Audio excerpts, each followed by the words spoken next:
Hello everyone, today I'm in Wales at Tai Gawk, I think that's how you say it, out near Tai Cable in North Wales. It's another landmark trust property. I've literally just got here, I've not even brought any of my stuff in or anything, so I will add a bit of history of the property and that once I've done a bit of reading and that and been here a couple of days. But this is the living room. You got your nice open fire. Those bags of wood, you got to buy them. They're £10 a bag. I've just noticed it written down in the kitchen. But anyway, that's the living room. And if we go in here, you got the twin room. So it's just two single beds in this room. It's a very simple property, like an old cottage, but it's quite rural, as you can see. It's certainly not overlooked by anyone. There is two other landmark trust properties here though. I've stayed in them both years ago, so that was before I started doing any of these videos. You got Tai Cable, an old chapel which sleeps 3 people, and Tai Uchaf, I think it is. Probably not how you say it, but that one only sleeps 2 people. And this one sleeps 4 people. This is the kitchen.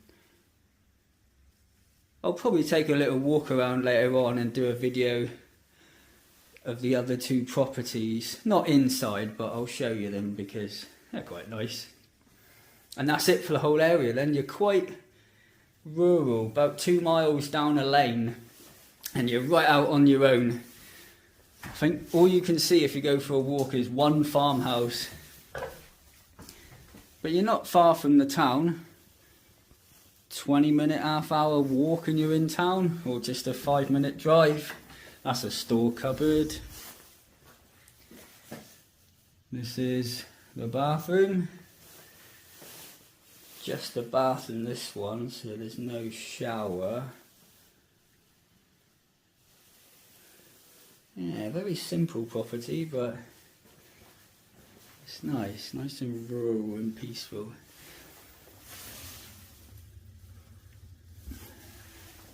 And in here is the double bedroom. And that's the whole property. So it sleeps 4 people.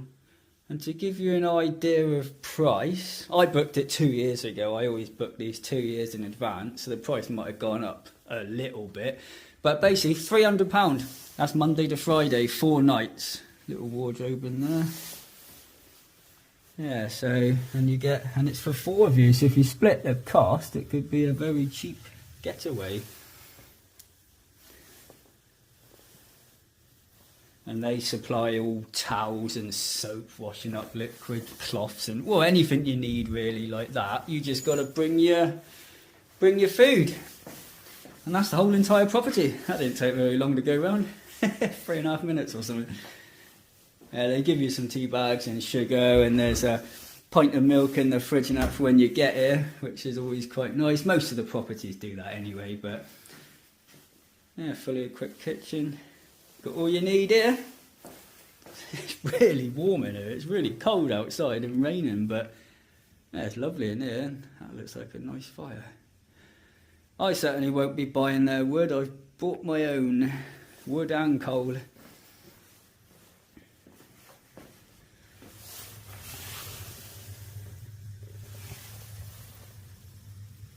Yeah, so I'll read that history album a bit later on and then add a bit onto this video about the history of the property and the area. That's the back door. Over there, actually I didn't realise you could see it. That's Tai Uchaf, if that's how you say it. That sleeps 2 people. I have stayed in there before.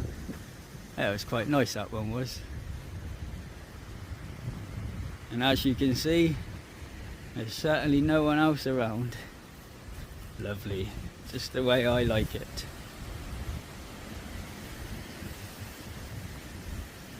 Yeah, think I'm going to enjoy it here. Anyway, I better go unpack the van and bring my food in and wood and coal and all that nonsense before it gets dark. So that's a quick tour of the property.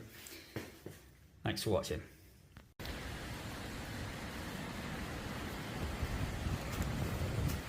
Now, I just left the property a minute ago. Just walked down the path a little bit, and this is Tai Cable. This is the old chapel, and this one is another Landmark Trust property, and it sleeps 3 people, this one does. I've stayed here before previously, but I wasn't doing videos then, so that's quite a nice one. You've got a little garden area down there as well.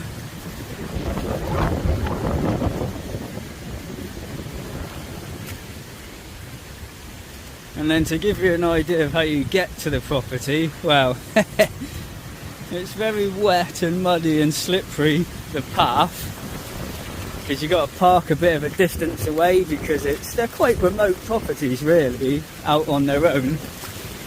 And before this bit you've got a bit of woodland to walk through. I won't show you all of it. Nice area though. And once you come down that wet, slippery, muddy path, you come to this little bit of woodland. You cross over a stream first and through a gateway, and you just got this little bit of woodland to walk down. There is stepping stones in between the puddles and that.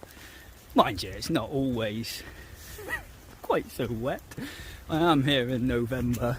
Oh, I should have said that actually when I said about the price, because obviously it's more expensive in the summer, but I always go away in the winter. That's how I can afford to do so many of them. I certainly couldn't afford to do it in the summer.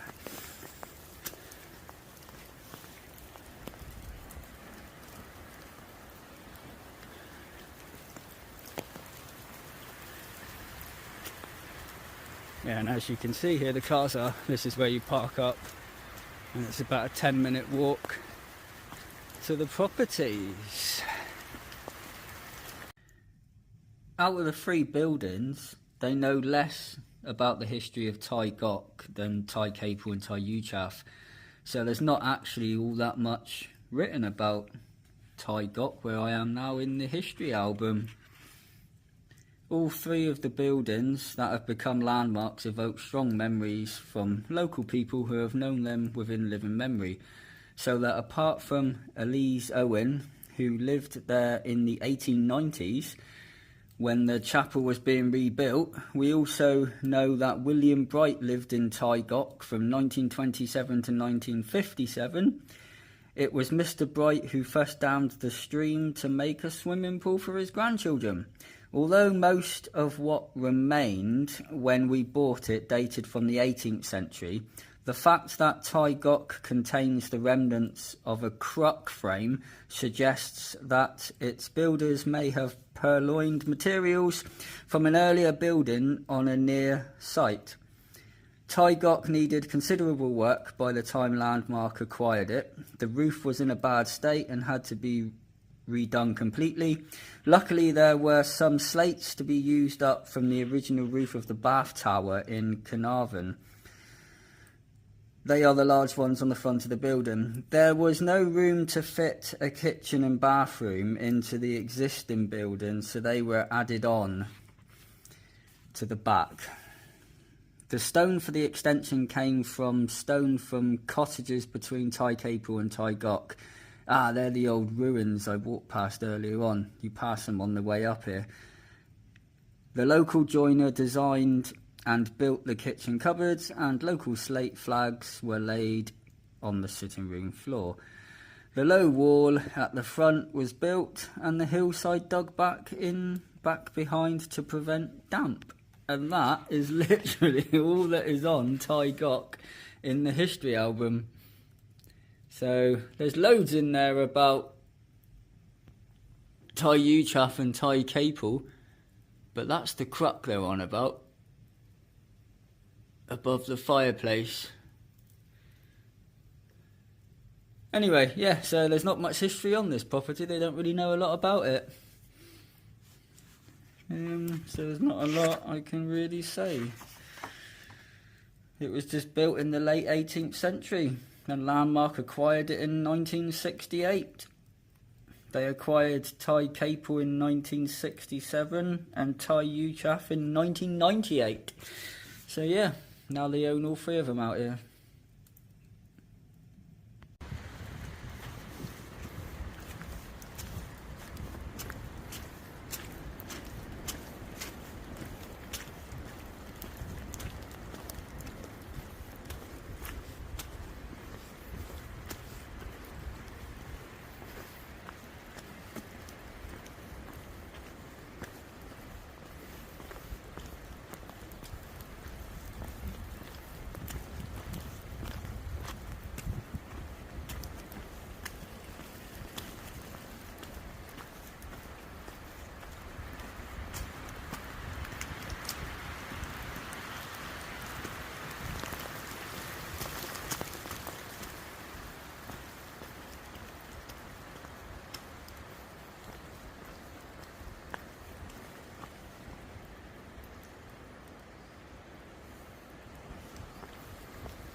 And they're those old ruined cottages that they took a load of stone from and that to help rebuild Tai Gawk, where I'm staying. Oh, and this walk just shows you an idea of how far it is from where you park up and how wet it is. So I'd wear appropriate footwear.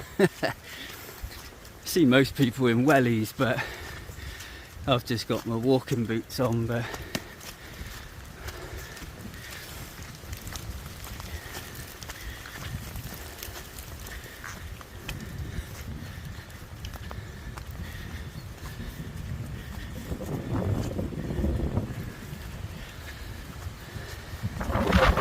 nice, that's just over 6 minutes. And there it is.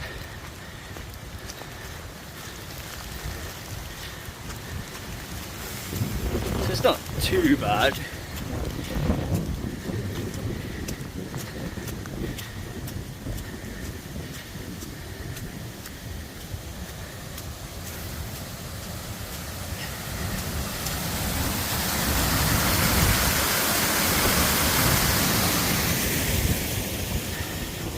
You can hear the water all night as well when you're laying in bed.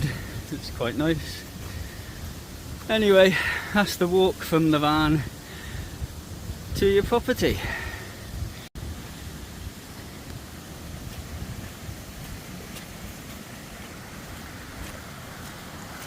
And then just a little bit further up the path is Tai Uchaf.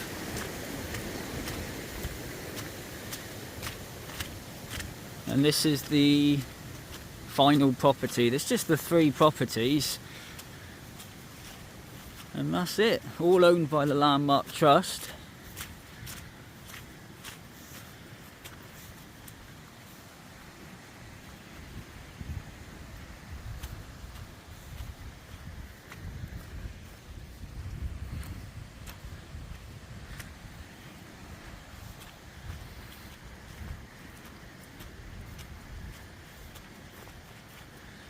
So if you want a rural, peaceful, quite remote getaway on your own, it's not a bad place to come.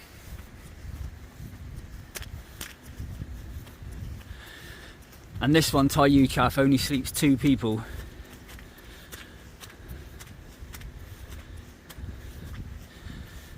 Oh, it looks like they've recently painted it. Wasn't quite that white when I last stayed here.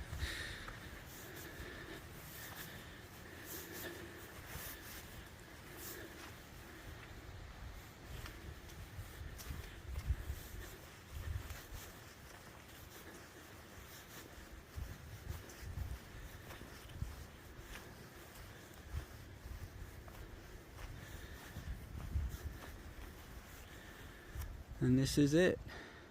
You can't really go much further. I wandered off down there last time I was here and then had to come back. So that's it. That's the 3 properties. Tai Cable, Tai Gawk and Tai Uchaf.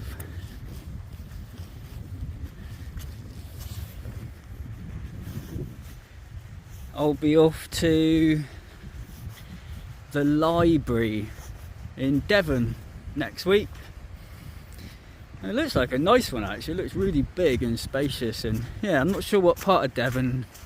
I forgot where it is, but yeah, be in Devon next week, so I'll share a video on that place. Thanks for watching.